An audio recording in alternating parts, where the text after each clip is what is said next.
Sunnies. I know, it's so bright over here, but we were trying to utilize the lighting. And hi, Virginia? I don't know. Virginie, bonjour. Hi, everybody. Welcome. Sorry we're later than usual today, but we are in Dallas together, and we got an Airbnb that wouldn't let us in until 4. And we had to do the setup and stuff, so. And it's hot in here. Lord have It's mercy. 75 degrees, y'all. Like, if I'm hot, whew, she's got to be, like, melting. I'm melting. I'm always hot. I'm always hot. And I'm always cold, which is why it's so crazy that I'm going to close the blinds. You're just going to, okay. It's actually coming in, like, above the blinds, which is there. why. Is that better? Well, I know. Yeah, it's above the blinds. It's okay. It's Woo, okay. So we're talking about pet food myths today, and I had such an extensive list. Isabel cut it in half. I cut it a little bit. I did cut it a little bit. But we are the ones that she cut. We're going to talk about on a later date. Yes, I felt like some of them needed their own chat. Yes. So. While you're here, go ahead and I know. I have like it's funny how like half of my face is shadowed and her whole face is like glowing. I feel like that's even worse. Okay, well, it doesn't matter. All right. This is the best we can do. I think we had like 6 minutes from when we walked in to get set up. We did. We had 6 minutes. Okay. So we're doing the best we can. But go ahead and post questions about foods that you know if you can feed to your pets, dogs, or cats, because you might be surprised at how that toxic food list actually is. So, which one do you want to start with? I feel like the most controversial of the list is the first one. Do you? I do. Okay. People get real mad about it. Or do you want to do that first? I think let's do it first. Let's do it first. So today we're talking about pet food myths as far as like real food that you cannot feed your pets according to general knowledge or public opinion. And basically, most of these things are based on old advice that's outdated. So we want to highlight stuff that you might actually be able to feed that you're not even thinking about feeding because you're scared to. So the first one is one that I've been to conferences where they discussed it and like people were mad at the speaker who said it was okay. Yeah. It was a holistic pet expert. I don't think she was a veterinarian or a nutritionist. She was just like somebody who really enjoyed learning and teaching about pet nutrition and just holistic pet care. And she was fantastic. I think I referenced her last week. I don't know who she is. I can't remember her name. This was ages ago. She was like the one who told us that plugins were really unsafe for our pets. She talked about EWG and things like that. So she was very knowledgeable. I mean, this was long before everybody was already aware of these things. So she shared that garlic was safe for dogs. And actually, I just found this out last year when Dr. Judy Morgan broke the internet and told all of us that garlic is safe for cats too. Yeah. Like, I swear, I think I even posted, I was like, all right, Dr. Morgan breaking the internet. She did. She broke the internet. People get really attached to these recommendations, but we have to remember that especially when it comes to pets, the research is so limited. The research is only done by those like a vested interest in getting some kind of advice or like a good result or a negative result on something. Big garlic doesn't exist. So there's no big garlic lobby that's going to do the research to tell us that garlic is safe for dogs. We have to take veterinary advice on this one. And then, of course, the organizations that give advice to their members are always going to be more cautious, because if somebody has a pet that has a reaction, obviously they're going to feel responsible. So they don't want to like go out on a limb and say it's safe, even though I don't have anything to back that up. So we trust Dr. Judy Morgan, both of us do. We think that she, first of all, has the best interest of pets in mind, but also has some really good understanding of the science, the gut, the effect that these foods have. So she is stating, or has stated, that garlic is safe for dogs and cats. Yes. I believe some people use garlic even as a pest preventative. Yes. So tell us about that. So garlic is interesting, and the reason why so many people think that you can't feed garlic to our pets is actually based on bad science, not just outdated science, but bad science. So this this research that was done, they didn't use fresh garlic, they used garlic extract. And they gave these dogs what was the equivalent of like 60 heads of garlic. Okay, every that's toxic to day, anybody, right?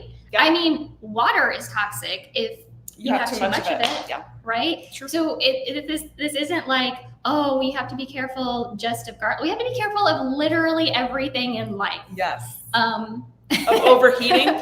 Yes, of overheating. I know. I can kind of feel the AC coming down from this one vent, and I'm like, okay, that's nice. But yes, it's bad science, not just outdated science. And so, yes, it is used. You can use fresh garlic, fresh chopped garlic. I always recommend organic. I always recommend, and it depends on where you live in the world, but like we're in the United States, so I prefer garlic that is raised in the US. Even Mexico, that is probably fine. But I've seen too many documentaries about garlic from China. And yeah, I mean, I feel like Europe, you're good. Yeah, I don't know that we see it from Europe. Yeah, I know. I mean, it'd be really expensive to ship over here. So, but the reason I say that is because if you notice, and one of the best ways to tell the difference, because some of them aren't labeled really well in some grocery stores, is if that root is chopped off. So that's our government's way of saying, okay, we understand that there's garlic is grown potentially in sewage in China. And I'm not like trying to back China. This is just the reality of this one particular product. Probably others, but we're just talking about garlic right now. And so their way of like protecting us is to cut the root off, because that's where they feel like the majority of this like sewage is going to be concentrated. Concentrated. So that's one really good way to tell, does it have the root on it still intact or not? That might be a really good way. But what you do for flea and tick prevention, and again, I'm going to reference Dr. Judy Morgan on this one because she has like the dosages and things like that on her website and on her social media, and I could eyeball it. I know for cats it's 1/8 of a teaspoon. It's like really, really tiny. But for dogs, you kind of titrate up depending on up to, I think the max is 2 whole cloves. Like it maxes out for dogs. But you fresh chop it, and you let it set for 15-ish minutes. So that the allicin forms. That is what is going to kind of leach through your dog's skin and give them that protection from fleas, ticks, mosquitoes, all those things that we don't want. Other parasites, because it doesn't smell good to those pests. Exactly. But garlic in general, we can use it just as food. For in traditional Chinese medicine, see, I'm going both ways. I'm not totally anti-China. Traditional Chinese medicine, we use it for relieving stagnation in the body. So, it actually can be really beneficial for our dogs and cats. Yes. Always start slow when you add new foods, because you don't know if they have some kind of sensitivity to it or if it's going to upset their stomach. So just start slow. Make sure you're watching their poop. Don't give it to puppies under, I think it's 6-8 months, but I'm going to say a year just to be safe. Puppies under a year, or lactating, pregnant and lactating. Yeah, moms. Because of the flavor. Well, I think because it can get in the breast milk. Yeah, it will. So, but also the flavor might affect the breast Probably. milk, and we don't want the puppies not wanting that. Yeah. Hello, everybody, for joining. Hi. Thank you so much. So garlic. Garlic is not the enemy of our pets. It is something that can be used properly. Mhm. The next one is also one that gets a lot of heat, and I think it's such a great recycle for our pets. So like we all know that avocados, you buy them with the best of intentions. We just went to Trader Joe's and bought 4 of them. We'll see how many we actually eat this week. But we always get the avocados. We buy them. They go a little bad. Now they're brown. I don't want to eat them, even if it's just bruised. My kid's like, ugh. Avocado is safe for pets. My cat, whenever my kids, we just slice them, take the pit out, and put like a little bit of sea salt. But when I'm cutting it, my kids take the pit out. No, it's Why are me. you laughing? It's my internal dialogue. What? What did you say? What did I say? No, I was my internal dialogue. Okay, now I know what you're saying. Now I think I know. I think I know exactly what you're saying. Her brain is in the gutter. It's actually Mine not in the that. gutter. It's not that? Okay. Oh, you'll find out in just a minute. So I cut the avocado, take the pit out, and like usually drizzle it with like a little sea salt, or just put a little sea salt on it. Right before I put a little sea salt on it, my cat's already there. I don't want him eating the sea salt, obvious reasons. Mm-hmm. He's gonna be like, ah. But whenever there's any left over, I just let him lick it. He loves it. He doesn't take a lot of it, and I wouldn't like chop it up and put it in his dish. Dogs, however, would love if you chopped up a little and put it in their dish. Please, Yeah. please do. So the reason I was laughing is, she'll know. Anyway, because I wanted to say that avocado is a healthy fat. However, I recently learned from Billy Hookman that there's no such thing as good and bad fats. So that was going through my mind as I was getting ready to say it's a healthy fat. Okay, so I haven't learned this yet. I was thinking healthy fats and not healthy fats. So what is that? Let's retrain our brain. What is it? Yes. So if it's a fat found in nature, then we consider it healthy. Yeah. If it's man-made, it's not healthy. So, but in reality, like anything man-made is not really healthy. Yeah. Right? Yeah. So we're not really talking in terms of healthy versus not non-healthy. We're talking whole foods versus processed foods is more of a like a good way to retrain your brain, like Isabel just said, because we don't want to demonize fats found in nature. And when we think of it as healthy versus unhealthy, we can very quickly say like, oh, well, it's fat and so it's unhealthy. So like, our government here in the US, we go through all these cycles. They demonize eggs, they demonize, they demonize fats. Yeah. If it's found in nature, it's not unhealthy. So I wanted to say unhealthy fat. Yeah.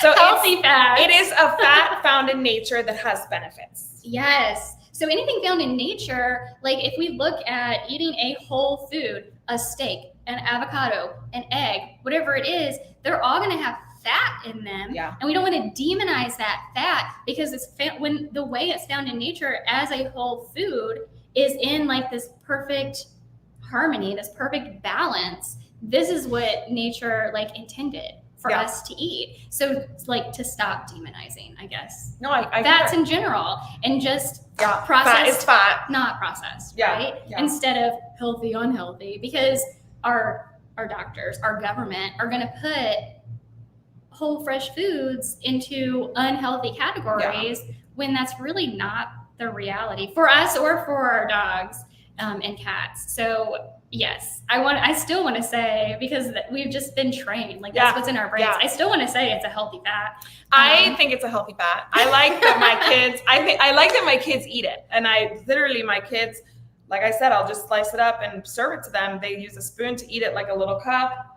The avocado is portable. It's like a great snack for them. If they're not feeling dinner, I'll be like, you don't have to eat this, but you can have an avocado. And like, usually they'll eat a whole avocado on their own. And my kids, I'm not worried about their fat intake. Cause like kids are so finicky, like probably not getting enough fat, like true, really rich fats. Healthy fats. Like this, I'm trying to say healthy. Natural, found in nature. Yeah.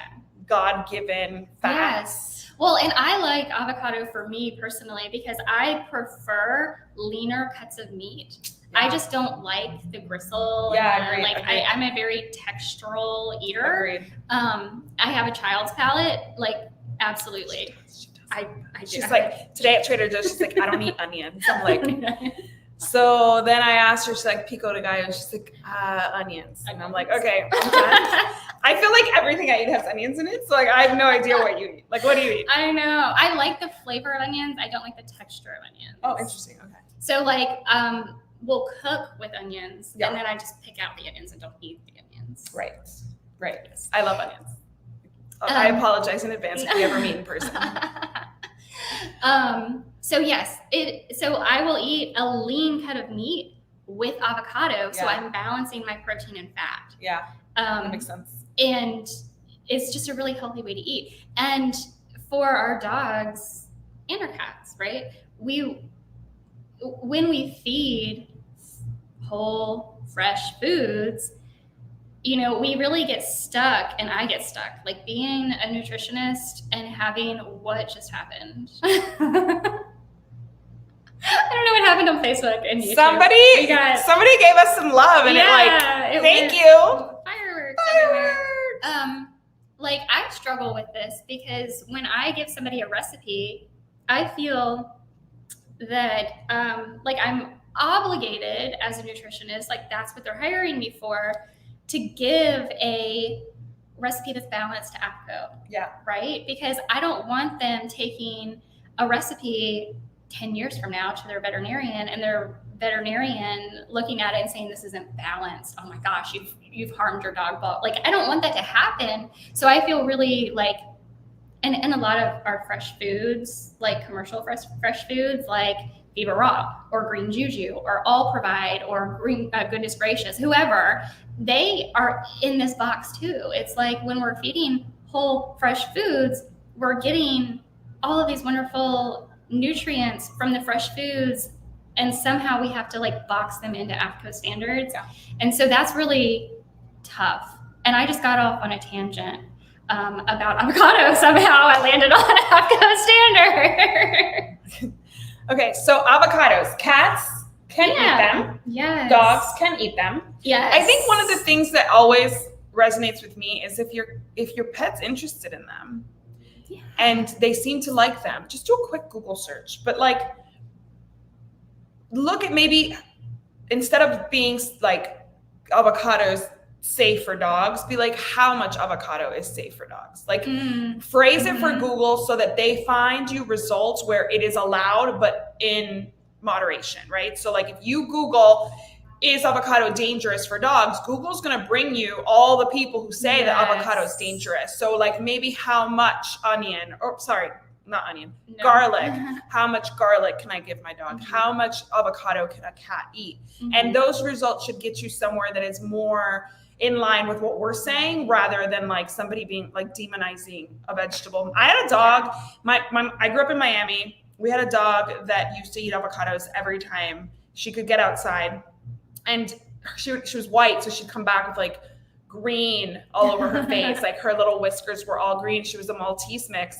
And my mom at the time was terrified of it because we were told that it's so much fat that it can cause pancreatitis and all that stuff. And we all know that pancreatitis being tied to fat is an oversimplification of what pancreatitis is, right? Absolutely. So we were always terrified that she was eating her avocados, but Bachi knew that it was good for her. She enjoyed the flavor. She never ate the pit. She never ate the skin. She would literally like spit out the skin that she got, and she would keep eating it. And my mom would scream at her and want to bring her in, like, Bachi, come back. And she'd have to literally physically bring her in because Bachi was having a ball. Yeah. She was smart dog. And I don't know, was she eating kibble at that time? Yeah, she was. She was one of my, I think, prescription diet dogs back in the late 90s, early 2000s. Probably getting like rancid fats in the food. And she knew it was good for her. Yeah. They feel it. They're much more in touch with their bodies than we are. Let's move on to the next one. Carbs and grains. Yeah. So we touched on this last week. Yeah. When we were talking, or was it last week? with the DC, we were talking about grain-free food. Grain-free food because of the Hills lawsuit. Here's the thing. Dogs don't have, cats certainly do not have. Cats are obligate carnivores. Dogs, I think we're settling on scavenger carnivores. Scavengers. That's how I always think of it. We know the history of dogs. They did not get balanced foods every single meal. They got what they got during domestication. So, and that was a benefit for both parties, right? Like they would eat the leftovers and then they wouldn't attract, predators wouldn't show up because the dog had eaten the leftovers or whatever. Yeah. So there's no biological requirement for grain.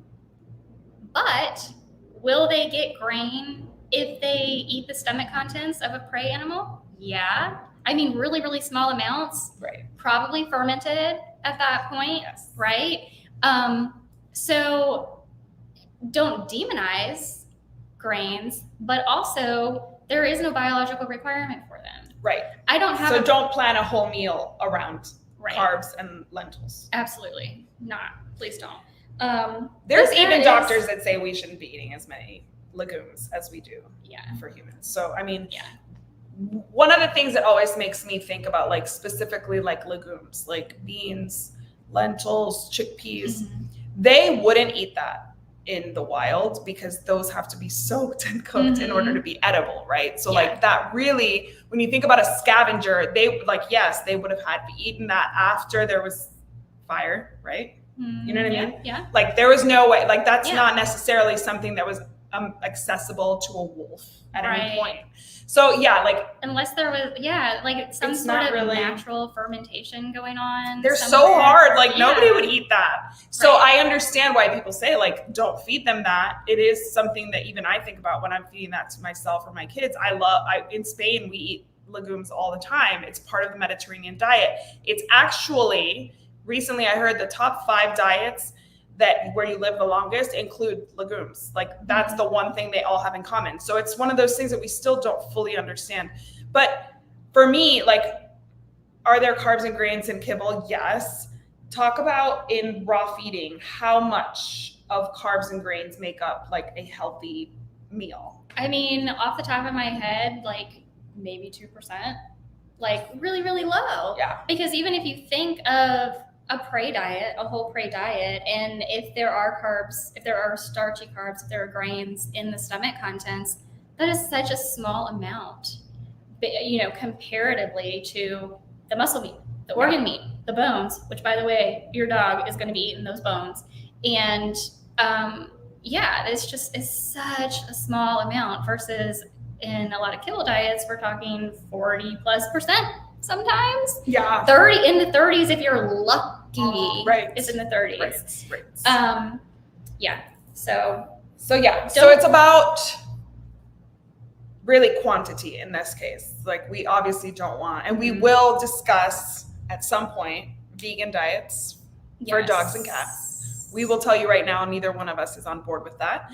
But we will talk about those in a future weekly pet roundup. But this brings me kind of to the next one. It's carbs and grains. Really, if a dog is getting those, it's usually from table scraps or human food. And you don't want to feed those anyway, because they're usually, any kind of carb you're eating is super high in sugar, super high in spices and stuff. In Spain, if I was going to give my dog some kind of meal that included a legume, it's going to have a ton of salt and spices and paprika and things that they're not going to enjoy, and they're not going to need it, and it might upset their stomach. So really, the next one we're going to talk about is human food, and it's really about can they have human food? Yes, but why would you give them certain things over others? My dog now, I said this last week, I think, where one of my dogs passed away, and I was so strict with her food. And then when, you always plan that their last meal, they'll have something delicious that they couldn't have while they were alive. But I couldn't do that because she got so sick so severely, so quickly, that she didn't want to eat toward the end of her life when I knew that it was time to say goodbye. So right now I do share human food with my dog because that changed my perspective. Waiting, for them to get something yummy at the end of their life is not necessarily always possible. So I do incorporate some human food into my dog's food, especially because my dog does eat some kibble. So I give the right human food to my dog. I consider human food like eggs. I consider human food like pumpkin puree. I consider human food like sardines. Those are human foods, right? You're buying them at the grocery store for humans. You're not going to Petco for those, but they are a great addition to a dog's diet. Is a cupcake a great addition to a dog's diet? The dog's gonna think so. The dog thinks you should absolutely buy them a cupcake for their birthday at like, nothing but cakes or whatever. But they should not have that just because there's no nutritional value for them. It's just empty calories. It might upset their stomach. Who knows? If you wouldn't feed it to your kid every day, why would you feed it to your dog at all, right? Like, let's think about it that way. Like your kid and their behavior could be affected, especially if they're young, because all that sugar, just like it affects us. Well, yeah, that's same with kibble. Yeah, it affects behavior. Yes, because of the carb content. The reality is that as humans, we are so susceptible to marketing. Yeah. And if we don't realize that, then we are falling for it every time. And these companies are billion, trillion-dollar companies that put more money into the psychology of marketing than the quality of the products that they're putting out for you to buy. Damn. When you put it that way. It just is what it is. It is what it is. Everything you see on that package is designed for you as the person who has the money in the wallet to buy it. Right. Not for that pet. Including the dyes they put on the food to make it look more appetizing to you. Because dogs can't even see red, by the way. Like, no. Yeah. So it's all marketing. This whole idea of not feeding human foods to dogs is marketing. And it has been incredibly successful for big pet food. And the reality is that big pet food isn't human food. So they aren't lying to you when they're saying feed this and don't feed human food. That's exactly what they want you to do. That's what they like. Everything that goes into the majority of big pet food, at least, is not human grade, is not fit for human consumption. So it's not human food. So they're not lying to you. They've retrained our brains. Yeah. And then they don't tell us the stuff we really need to know. We need to know that certain foods are toxic, right? Mm-hmm. That certain foods are off the table. Other foods can only be given in a small amount. Mm-hmm. Other foods might pose no threat to their intestines, but they could cause a choking hazard, right? So we need to know these things, but instead we're just being sold that this is the only option. This is the only option. This is the only option, because if you're a good pet parent, you're going to buy the best, most expensive version of this. Right. That's what we've been doing. I've been there. So yeah, I'm there now. I was that pet parent at one point that between all of the cats I had, which was significant at one point in time, I had like 6 different foods that I was buying from the veterinarian's office, right? Thinking that I was doing the absolute best for my pets because this is what my vet said that this cat needed to eat, and this cat needed to eat something different, and this cat needed this prescription diet, and this cat needed that. And holy moly, I'm glad I'm not that person anymore. Yeah. I mean, it's so hard because we're given, you walk into these stores and you have so many options, and like most of us are not even aware of where our budget really falls as far as what we can feed. I think that's one of the things that we should probably talk about. Is like, how do you come up with your budget for your pet's food? Yeah. Because sometimes we're just like, oh, that seems like a lot, but like you don't even look at the amount you're supposed to feed. You don't look at the quantities, the frequency, the size. I mean, if you have a small dog, it could actually be really affordable to do a much better diet just because of their size. Cats. My cat does not have any kibble whatsoever. I want to make sure people know that. Like for me, a cat is small enough that you can afford even the worst wet food is better than the best kibble, in my opinion. And you'll tell me what you think about that. But like my cat does not have any kibble whatsoever. And like with him, I can do a little more upgrading because he's small versus my 60-pound dog, right? So people don't realize that there is a budgetary component to this that you might be missing just because you're going off of the top of your head. And it's really important because this is a 15-year commitment when we get our dogs. So knowing what that budget is and like reevaluating that budget, if we get a raise or something like that, that's really a really important part of feeding our pets and being a responsible pet parent. But human foods should not be demonized. The only thing that should be demonized probably is that, you don't want to give them something that has a ton of salt, because especially if they're on kibble, they already have a ton of salt coming in their diet. You don't want anything with tons of sugar. So like I make scrambled eggs for my kids all the time, and I will I'll leave some in the saute pan so that if my kid doesn't want it, I can give it to my dog. But what goes on my kids' plates gets salted, whereas what stays in the saute pan does not. So if my kid asks for more, he gets more. And I don't give her eggs every day. I only really give her the leftovers because it's kind of common that there are leftovers. So I don't feel like I need to like make some just for her. But she gets them a few times a week, but she doesn't get them salted just because it's like, what's the point? Why am I going to first waste salt? Because I like expensive salt. And two, give her salt when I know she's on kibble where she's getting a ton. So it's a matter of making the right choices, kind of thinking it ahead, planning it ahead, like separating. If you have a turkey breast, give some as treats. Like your dog's gonna love that. Most of us after Thanksgiving just like end up freezing it, or like it goes to the trash because you didn't finish it. Like your dog would love that. That's such an amazing addition, and you don't have to worry about it. Sure, you don't want to give them a ton of skins. Definitely no cooked bones because they splinter, whether in their mouth or in their digestive process. So you don't want to do certain things. But the actual food may be safe. It's just a matter of how you handle it, how you prepare it, how you give it to them, and knowing what you can't do, which, did I miss anything? Like really like common cooked bones, like chicken skin. Honestly, they can have a little bit of chicken skin. Yeah. Like it's yummy. So let them enjoy it, but just don't peel off all the skin of the turkey and give it to your dog, because that's probably going to cause some upset stomach.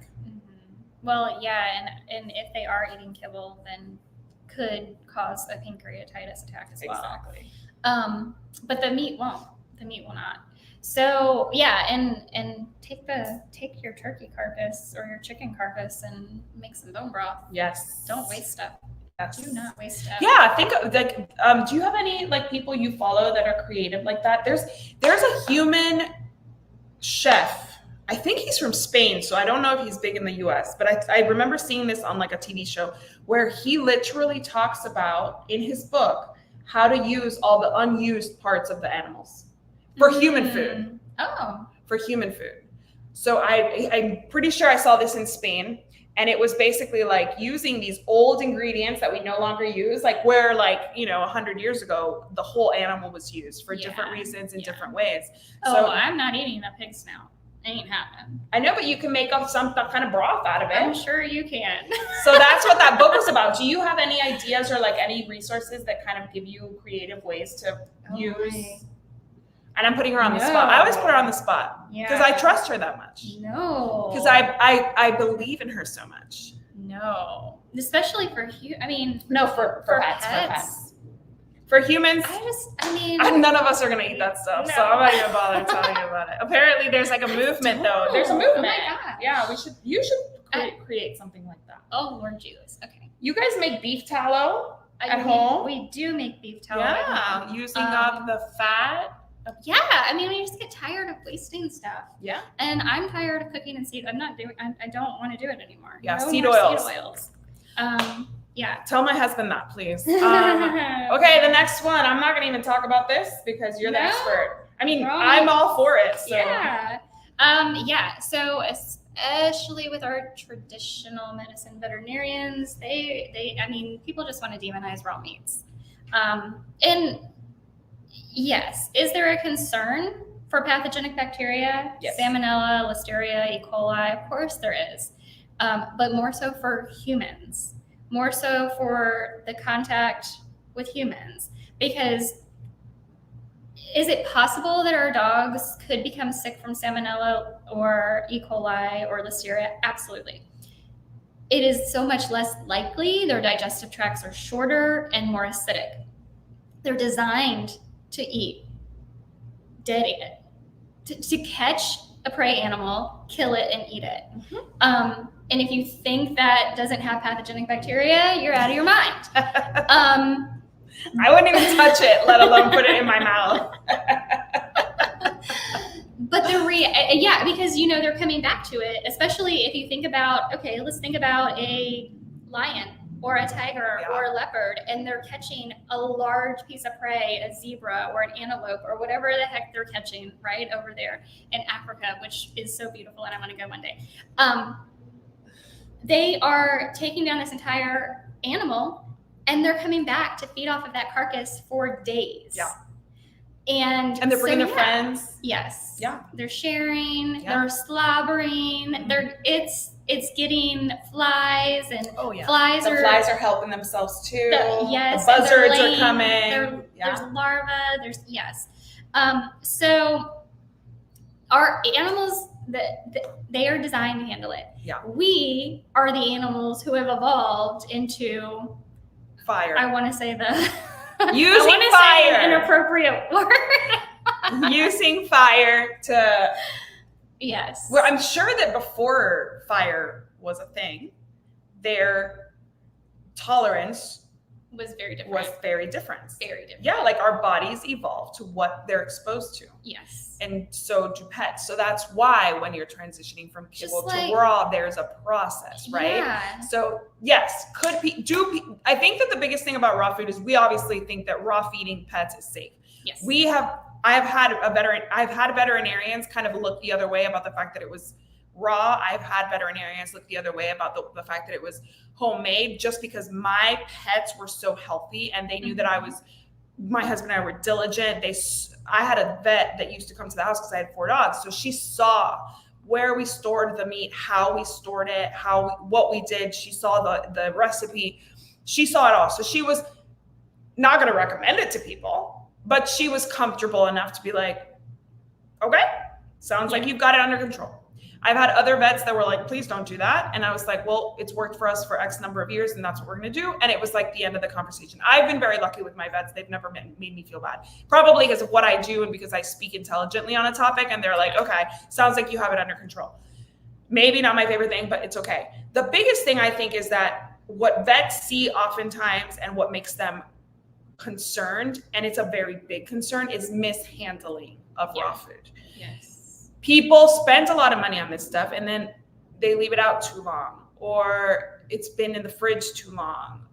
All these things happen and they think, I can push it when they shouldn't push it. So like, that's the biggest thing for me is raw meats are safe. Raw feeding is safe. It's actually, to me, and ask my dog, the ideal way, because it really is the most natural way. I think cooked food is great too, lightly cooked, where you're not like overcooking and over removing all the nutrients from all the heat. But if you're going to do it, you have to commit to do it properly. You have to sometimes say like, this is too much of a risk. I'm going to throw this batch away or this container away because I've made a mistake. It's not really practical for travel. So you have to like have plans in place. If you are like, say, a military family like us, when we moved from Louisiana to El Paso, we were feeding raw. And so we had to go every night to a hotel with a fridge. We had to make sure that we had tons of ice. We only packed a certain number of days, and like we had canned food just in case something went wrong. We had a plan in place. Not ideal, still stressful. And if something goes wrong, you're losing a lot of money, because like if you end up like, spoiling it, it goes to the trash. It was a huge cooler. I had 4 dogs. Not something I'd recommend to like a entry level raw feeder, but is it safe? Yes. I remember somebody telling me that their vet was so anti raw feeding, and they were like, because people will feed their pets like food with maggots in it. I was like, people don't do that. One person did that. Yeah. That one person made a very poor choice. And now your vet is making that the lowest common denominator and making it so that we're all the same. And that's not the case. I think most people who feed raw are very responsible about it, because they wouldn't make the investment if they weren't.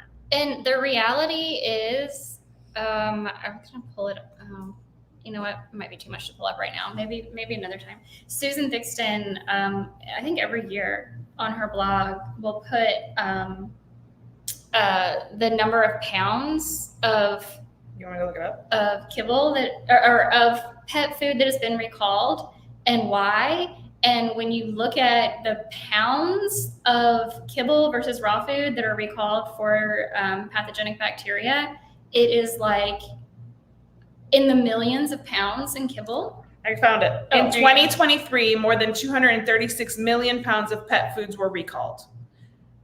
The most common cause of recalls this year was due to pathogenic bacteria contamination, and it's all big pet food. Yeah, there's like a small amount with one raw food is on here. Mm-hmm. But Purina, Royal Canin, Purina, I have no idea what Stratford is. Mid-America Pet Food, we know that one. TFP, Blue Ridge, Mid-America, TFP, Blue Ridge. So, I mean, it's the suppliers usually from the supply chain. So it's like millions and millions and millions of pounds of kibble are recalled every year for pathogenic bacteria contamination. That kibble that you have in, like, how we think that kibble is safe, how that doesn't have a warning label on it to wash your hands after you touch it is beyond me. Between the pathogenic bacteria, the rancid fats, potential aflatoxin contamination, I don't know how we don't have warning labels. Yeah. When my kids help me feed the pets, whether I'm giving them like a freeze-dried raw or like dehydrated raw treat from Bear's Bites, love you girl, or kibble, mm-hmm. I'm like, wash your hands. Yes. Doesn't matter what it is. Yeah. Just wash your hands. Yeah. Because in the same way that if you were to let your child touch what you're cooking and go play, in many cases, it's not going to be safe to do that. Right. That's why we wash our hands before and after we cook, because there's bacteria on things and some bacteria should just stay where it is. What's really interesting to me in this topic is something I always draw a parallel on. My sister had a baby recently, and in Spain, the recommendation is that you put your lettuce in a tub with a tiny bit of Clorox bleach. Okay. So that any listeria that might be on the lettuce dies. And then of course you rinse it. Mm-hmm. You kind of like let it soak for 10 minutes. My sister told me about it. I kind of like had a fit and then I forgot the details, but that is the recommendation. She had a lot of salads. She used a lot of bleach. It's just the capful, right? Yeah. And like a tub. So it's like, it's diluted. In the United States, that is by no means a recommendation. That does not exist here. We do not do that. Meanwhile, we have a ton of lettuce. I mean, how many recalls have we seen for lettuce in the past 12, 15 years? Yes, exactly. So the recommendations are based on whatever science that part of the country bases their stuff on. We might be risking it. I ate lettuce all the time. I had 2 pregnancies, like no issues. I did not have any stomach upsets that I could trace back to any kind of produce. So this is the same thing. It's like one doctor might give you a recommendation to not have any cheese during your pregnancy. Some might tell you you can have XYZ cheese. Some in Europe, it's very strict about having like cured meats. You have to freeze them before, like for a certain 24 hours, like if jamon serrano, like the like prosciutto equivalent, you have to freeze it. Not like for 24 hours. Here, nobody told me to do that, right? So it's like really when it comes down to it. Serrano ham, is that what you said? Serrano ham. Jamon serrano. The white girl over here.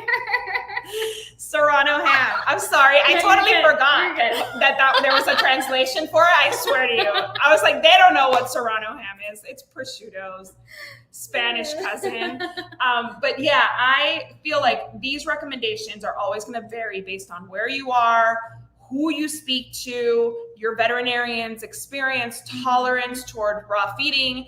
But if you're interested in raw, just find an expert. There's one sitting right next to me that can direct you in the right way to do it and the way to balance the meals, either per meal or over time or whatever it is you want to do or whatever it is your pet needs. So there are ways to do it properly, as with everything in life. I mean, listen, There is a way to drive a car in a way that you could kill yourself, and there's a way to drive a car in a way that is safe for everybody on the road. This is the same thing. You do it wrong, you're gonna pay the consequences, or your pet is. Yeah. Next one. Yeah, this is a big one. If you're in the raw feeding world already, or you're like just dipping your toes in, like what's going on here, and you start getting into some social media groups, and there is a huge debate, depending on where you go, what you look at, who you're talking to. Do carnivores need vegetables? And I will say, even for myself, I have gone through a period where I tried an animal-based diet and I was not eating vegetables. And quite honestly, I felt amazing, but I eat vegetables now. And I think we have learned through science, through real science, that there are plenty of nutrients that we can get through vegetables that we're not getting from meat. So again, if we go back to prey diets, a wolf in the wild, a wildcat, whatever, they are eating the stomach contents of their prey animals, number one, which is going to contain vegetables. And our scavenger carnivores, our dogs, what is happening over on Facebook and YouTube? Thank you for the balloons. What our scavenger carnivores, our dogs, are going to eat whatever is available to them at the time. So if they aren't able to catch that squirrel that day, because squirrels are fast, then are they going to munch on some grass? Does your dog munch on grass? Absolutely, they do. Are they going to eat a blueberry off of a blueberry tree? Yeah, or bush. It's not a tree, it's a bush. Absolutely, they are going to do that. So we can really get in the weeds with like, I only want to feed my animal exactly what they would eat in the wild, but then also somehow overlook the fact that they're survivors and scavengers. Yes. They're going to do what they need to do to eat. So absolutely. Yeah. And honestly, we've seen that like in the Forever Dog, they have the good thing about that book is that there's a lot of research cited in that book. And like, we've seen like how blueberries can increase longevity. We've seen how green foods are so beneficial. Orange foods are so beneficial. And we see that with us. Like we see that with us. I think that obviously we know that the very sad American diet is full of things we don't need. But when you think about the basics, like you said, whole foods, they're good for everybody. There's benefits for everybody. There's different nutrients in every food for a reason. That's the way it's designed. In my opinion, that is a God-given gift, right? Like why can pigs find truffles and we can't? It's amazing. It's it is truly like we all, just like going back to Bachi. Bachi was in a backyard in Miami. She could have eaten other things. She went straight to those avocados because there was something in those avocados that she wanted, needed, and felt, inspired to like get in trouble for. So, I mean, I think it's crazy to me that anybody would argue a benefit of adding something that we know is a superfood, right? Yeah, to a meal. Like, yes, these are superfoods. And they're superfoods for all mammals, not just us, and for insects and all those things that we don't study. All right, next one.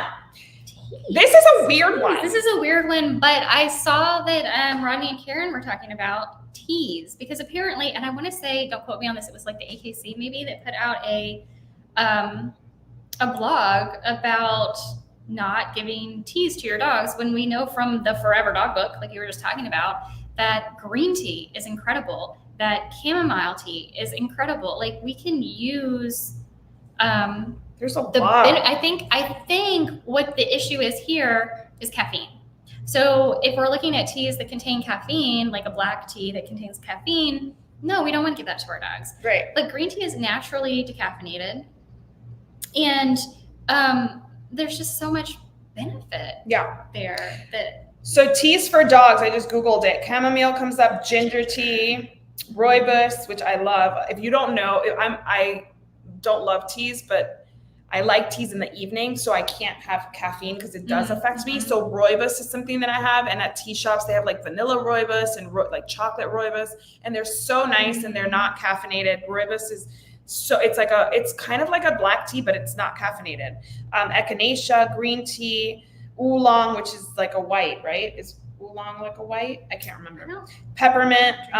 So I mean, there's a lot that your cat probably won't want tea. I mean, let's be honest. Your cat doesn't want tea. Though I will make my cat's catnip tea. Catnip tea. And you know what? I feel like cats would prefer just like the tea leaves, like the herbs itself. We love, what is her name? It's escaping me right now. Julianne Thorne? Thorne, yeah. Thorne. So Julianne Thorne is fantastic about, talking about, I interviewed her. I'm sure you've had her on your show. Yeah. We talked about self-selection and like putting a little herb garden out for your pets, getting the for any dogs or cats, but we're talking about cats right now. But they come in and they choose whatever herb they really feel like having that day. And if you have that tea, why not just like let them sniff it, take a little lick of it? I mean, there's nothing wrong with it. I did have a pet a friend whose pet died of drinking coffee. So she was a very small dog and she got into the coffee. Wow. Made her super sick, kind of, maybe strong coffee, mold in coffee, who knows what, right? Like, what, who knows what it was. But so a lot of things get lumped in, right? Like coffee is bad, caffeine is bad, chocolate's bad. So tea must be bad too. Like, no, there are teas that are safe. There are teas that you probably want to skip. But again, like this is something probably most people aren't doing. But it is important to kind of know, like, I'm having something my pet shouldn't have, like alcoholic beverages. If I'm having an alcoholic beverage and my cat's on my counter smelling it, I move it. I make sure that he doesn't get into it because I don't want him to have any alcohol, right? Like at all. So just be aware of what's safe and what's not. I mean, also, there are, cannabis teas like with THC in them that are pretty high potency for people. You probably don't want your pet having that either. So just make good decisions, just like you would do for your kids. My kids are not drinking my margaritas. If I had THC in the house, which I don't, you know what's so funny? I'll tell you this story. We were at the doctor a few weeks ago, and the doctor asked me if there were any concerns about drug or alcohol abuse in the home. And Noah was the patient, and Noah heard drug or alcohol, and all he heard was alcohol because he doesn't know what drugs are. I don't think he's 6. Right. So hopefully he doesn't know what drugs are. And there's definitely no drugs in our house. We are military, so not gonna happen. But he said, "Oh, Papa lets me try his beer." And I was like, "Wait, what?" I was like, "When?" He's like, "No, he lets me smell it." I'm like, "Yeah, okay, let's not be like, let's not be like," and he probably has like had a sip or something, but like, let's not be crazy. Papa does not let you try his beer. Like, you're not sipping on beers together because we're super careful of that. Like, I will let them smell my wine. I will let them, say, I want to know what they smell because it's interesting to me as a wine drinker and like what's on the nose, right? Like, what do you smell? They don't smell anything. They're not sitting there being like leather and spice and black pepper, right? They're not doing that, which I hope they will one day. But it's really important to just be proactive with these things that we drink. I mean, there are probably, think about all the xylitol that we have in our house now. Xylitol in like sugar-free beverages, in any kind of, toothpaste products, sugar-free gum. The same way we're going to be safe about xylitol, we're going to be safe about whatever beverage we're having, whatever food we're having. But it doesn't make it off limits. It just makes it specific to that species. Like chamomile is amazing for all species that I know of.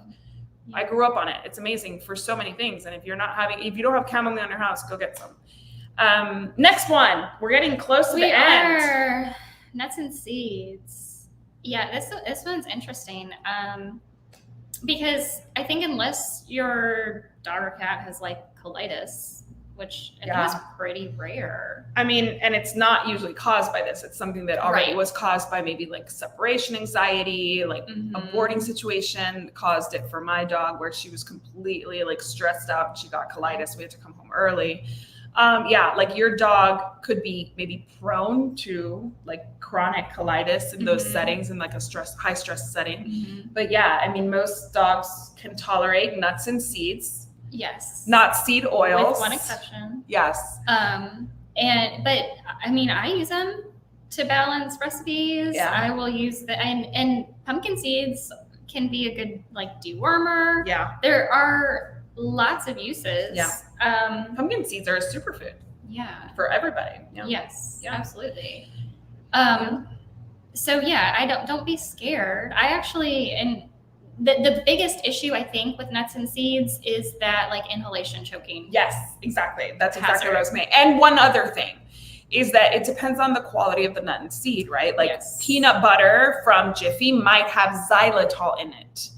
Peanut butter also is known for having high mold. Yes. So like while we were told in 98 to fill a Kong with peanut butter, now we're being told that you can still use it, but just very sparingly. Like some people use it for like high level treats. Like if you're, in the bathtub, or when my dog gave blood, Socks was a blood donor, may she rest in peace. They would have like a literal thing of Jiffy or whatever safe peanut butter there was, and they would just let her lick it while they were getting her blood for donation. So they have their uses, but that's not something you want to do every day. And the reason nuts and seeds are considered dangerous is often because of pancreatitis, again, because they're so high in fat or whatever. But really, your biggest risk is the xylitol in peanut butter, the mold in any of these products.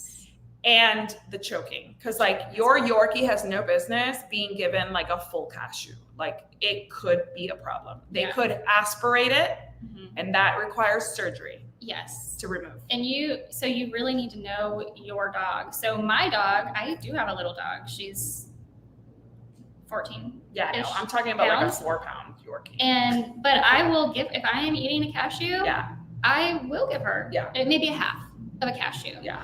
Or I'm trying to think of other nuts that I like. A pistachio, which I like Brazil nuts. They're full of selenium.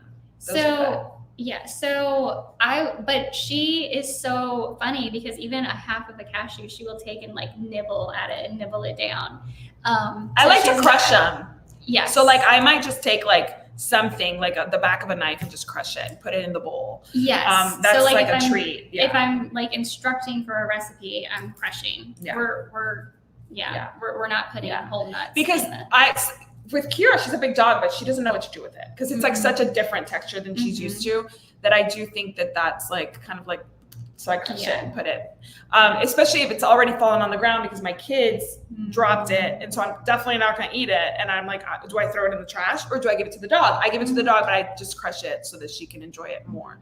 And then, nuts and seeds, again, are the same thing as like kids. Like I have a friend who was trying to do a healthy Easter basket. So she put nuts in there, like a trail mix. Her child aspirated the nut. This was in Lake Charles, Louisiana. The hospital there could not perform the surgery. She ended up having to go to either Lafayette or Baton Rouge to get her daughter surgery because she was trying to do something healthy for her daughter, and it totally backfired. And no hate to her. She handled it beautifully. And like, we all as parents learn, but I learned from her experience. She was chewing it, and a little tiny piece of maybe a cashew or something like that ended up in her lung. So they had to go into her lung and remove it, because what happens if you don't remove it? A serious infection. So those kinds of things is why, again, it's not what you're giving all the time. It's how you're giving it, when you're giving it. If they're a puppy, maybe that just weaned, they don't need nuts or seeds. Just like, maybe I don't really give my 4-year-old nuts and seeds. I mean, pumpkin seeds, those are easy. Those are soft. But like, I would never give her like a full cashew. She does not eat trail mix because I worry that they're so active that it could end up in the airway. Okay, so we've made it through the list of common foods that are demonized for our pets. Yes. And the only foods that we really want to remind people that are super, super off limits are, drumroll please. Grapes. I'm impressed. You can do it. You're Latin. I know. I didn't expect you to do it so well. Wow. Good girl. Grapes, onions, Macadamia nuts. Those are That's nuts. the one nut. One nut. And Do honestly, not do it. why would anybody give macadamia nuts to their dog? Those are expensive. Save them that's for true. you. That's true. Yeah, no, don't give those And to your dog. chocolate. Chocolate. We already know chocolate. And the funny thing about chocolate is it's really the cocoa, right? Yeah. So like, Yes. it's all about how much chocolate is in that chocolate they got into. My sister's dog, Satchmo, the day I left him in her care, he showed up at my house in Louisiana.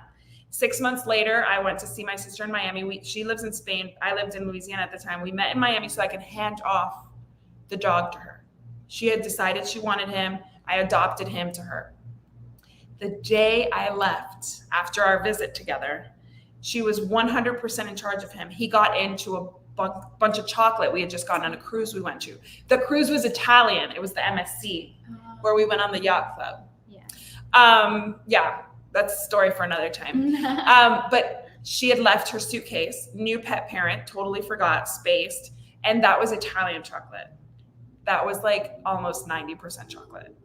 That was dangerous. Yeah. If it had been a Hershey's bar, probably more like butter of some sort. You know what I mean? So like it's like, again, it's chocolate is the cow is so small. Yes, exactly. So always be careful. Another reminder for xylitol, if you don't know what xylitol is, it's a sugar alcohol. It's basically like a sweetener that doesn't have any calories. So it makes its way into a lot of foods that are meant to, be sweet but low calorie. Also, it's used a lot for some reason. I don't know the science behind it, but it's used a lot in dental care. It is. Yeah. And my holistic dentist recommends it. Like they have a wall of products, toothpaste, and gums, and mine whatever that is xylitol based. And I won't buy it. I will not buy it. And I told the people at the checkout, whatever, I was like, you really should put like some sort of warning label on this that, you need to make sure to keep, especially like the gums. Dogs. We don't know that it's that bad for cats. Like it's definitely not something you want your cat to ingest, but it is fatal to dogs in certain amounts. And like, you don't need a lot for it to be fatal. So your sugar-free gums, all of that stuff, I won't buy it. Like I seriously won't buy it. Right now, I had some sugar-free gum that I bought on a trip because my ears were popping on the plane, and I literally put them in like my underwear drawer because I don't want Kira anywhere near that. And it smells good, right? So this was like a fruity gum instead of like a mint one. Maybe she wouldn't get into the mint, but this one smelled like fruit and sweet. So I had to put it away in a really safe place because I'm scared that she's gonna try it. And usually if they find a pack of gum, they're gonna eat all of it. Yeah. If it smells yummy to them, they're going to eat all of it. So that is a lot of xylitol. I wonder if a cat would be interested in mint gum because catnip is in the mint family. And I wonder I've never seen any research on how it affects cats. They've just kind of said, to be on the safe side, let's not give it to cats. But like dogs have been dying of xylitol ingestion. So just make sure that those are the more processed foods, like a chewing gum that's made with who knows what and who knows how. Like I have no idea how that's made. Those are the most dangerous things. Like your scrambled egg, share it. Make your dog's day this weekend and give them a little scrambled egg. Yeah. Well, and that's the thing, right? Is it real food or is it not real food? Yeah, exactly. That's what it comes down to. You're safer with real food than you are with a lot of the nastiness we buy. We did really well at the grocery store today. I think we did until we got to check out. And then I was like, yes. No, and she was like, can you just make sure that it's organic, blah, blah, blah. And is that organic or is that not organic? And I was like, okay. I always do organic produce and fruit, so it's fine. Same. We agree on that. But I was like, I'm getting wine, and that's not organic, girl, okay? But she was like, we're walking out with our healthy foods, our avocados to make our own guacamole. We got organic tortilla chips because organic. We got hummus. We got like good, healthy snacks. And then she's like, 2 of these packages of like these little cones with chocolate in them. What are they called? Just the tip? They're called Just the Tip. She's like a 15-year-old. This woman is like a 15-year-old. So that was it, guys. We're in Dallas. That's why we're together. We're in Dallas. And we are going to a ghost tour tonight. So we're excited. It is cooling up in here. The sun is setting, so it's not in my face like it was a second ago. Yes. We are going to have a great time. We are going to see you on Wednesday for happy hour. We are not going to commit to a time yet because we are going to do like a cat cafe on Wednesday nearby with cat therapy. Hi, cat therapy. We're hoping to meet up here in Dallas because she's local. So we are going to do that, and then we'll come home and we're going to have the wine chilling, and we're going to do happy hour together. And what are we going to talk about? What are we going to do? We're just going to chat about the week. Yes, I need to figure out some questions to ask you about conferences. Well, I just finished up, and we have a few minutes, I think. Sure. I just wrapped up the Texas Pet Sitters Conference. I was the MC for the second time in a row. I don't know how this organization, I've been to the conference before. I spoke at the conference in 2016, but I left the pet sitting industry in 2020. So I don't know what possessed them last year to invite me to be their MC, but it is the happiest weekend of my life. I get to be such a goofball. I get to dance on stage, and I get to just ham it up. And I'm super organized too. So I'm very what's next? Let's introduce the speakers. Let's everybody be quiet. Let's respect our presenters and our neighbors. So it's it merges my communication styles, which I learned at the conference. I'm a personal and functional communication style. So it blends both of my strengths beautifully. And I had such a good time. Shout out to any of the attendees of the 2024 Texas Pet Sitters Conference. You guys were so awesome. I had so much fun. I hope you enjoyed it as much as I did. I know the planners, the board of directors of the Texas Pet Sitters Association had a great time. They were so happy. And next year we're going on a cruise. Woohoo! I've already got my room on hold because I'm going. I don't know what I'm doing, but I'm going. Let's go out in the middle of the ocean and risk our lives. Why? What? No, You're not a cruise girl. I have been on many cruises. Me too. And when you are in the middle of the ocean and it is pitch black and all you see is black, you realize that you're about to die. No, you're not. It's less safe to be downtown Dallas driving with this one. It's Titanic out there. It's not. Nobody is coming to save you. What do you mean? We have an amazing Coast Guard, and we're not going far. By the time the Coast Guard gets there, ain't nobody coming to save you. Let's see who's getting on the. Can you stop jinxing my trip, please? My goodness. You're putting this out to the universe. Well, thank you guys. By the way, we have not had any cocktails today. This is just us. This is just us. So we're going to go see some ghosts here in Dallas. Ooh. And tomorrow we have a lot of work to do. So this is like a retreat. We're going to try to do some yoga or some soul cycle because I've always wanted to try a soul cycle class. We're in Uptown Dallas, so we're having a good time because everything's walking distance. We just checked in, so that's why we were late because our check-in was at 4:00, and then we had to put all this together. Yes. We did not have time to put all this together. No. There was no time for that. And now we are no longer sweating, so everything is really working out great. We hope you guys have an awesome evening. Yes, I do. I hope so. And I hope you enjoyed today's episode. And if you have any other questions that you can't Google or Chat GPT, that's what I was going to say earlier and I forgot.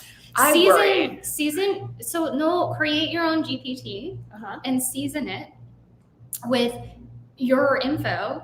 And I have my GPT to where it is only giving me holistic answers. Yes. Because I don't want. The only thing about AI is a reminder. I write for businesses. I write blogs for pet businesses. And the other day I was covering the Houston rodeo, which is happening this week. And I just put in so that I can get an overall event breakdown. I put in tell me about the Houston rodeo or whatever. It gave me the wrong dates. It will lie to you. So just verify. I mean, I wasn't using it for that reason, but don't take AI as, because I literally had the rodeo website open and I was that's not the dates. What are you talking about? I want to be hip and tell them to. No, I'm old. It will lie to you. It does let you. Always verify everybody. Especially we're in an election year. Check your sources. Lord have mercy. Check 4 sources. Verify. Don't trust me. I mean, I trust me, but don't trust me. Like, I'm gonna tell you something. Please go verify. Yeah, it. always verify. Yeah, and none of this is veterinary advice.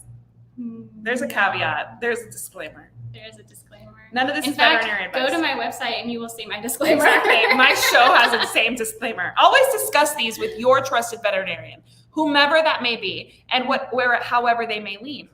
Yeah. Because sometimes we can help educate our veterinarians too. Because if they give us an answer that contradicts what we found elsewhere, then ask them where they're getting their information. Or show them. Ask them where you're getting I've yours. done this where it was when I was trying to do titers and my vet had not heard about this whole like titer testing. And that's insanity. This was years ago. Even like, so when Dr. Lori Kozier was recently on my show this year, we talked about titers. She said that for veterinarians and vet staff, because they are constantly getting the rabies vaccine. Anytime they are in contact with an animal that they suspect has rabies, they have to get them again. They can get titered. Yeah. So they know about it. Yeah. I'm sorry, but if your veterinarian says they don't know about titers, no, she knows about titers. She wasn't aware of what's it called? The organization that's educating us, the doctor that almost lost his license because he was dosing. Protect the Pets. Mm-hmm. She wasn't aware of that. So I was explaining to her, Protect the Pets.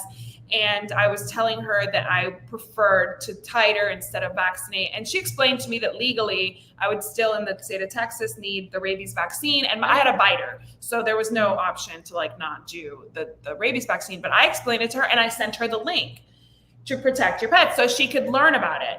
I'm sure that from her perspective, that was a super risky, shady thing because she's very traditional. She even called, but this is the beauty about my vet, she called her mentor to discuss it. So like she took my request very seriously, so seriously that she talked to another more senior veterinarian about it and came back to me. So our veterinarians are so hardworking. They really mean to do the best for the pets. And I think that if you approach them with some links, they'd be happy to like check them out, maybe not immediately, but they would be happy to check them out and discuss those concerns or questions with you. So I'm going to leave it at that.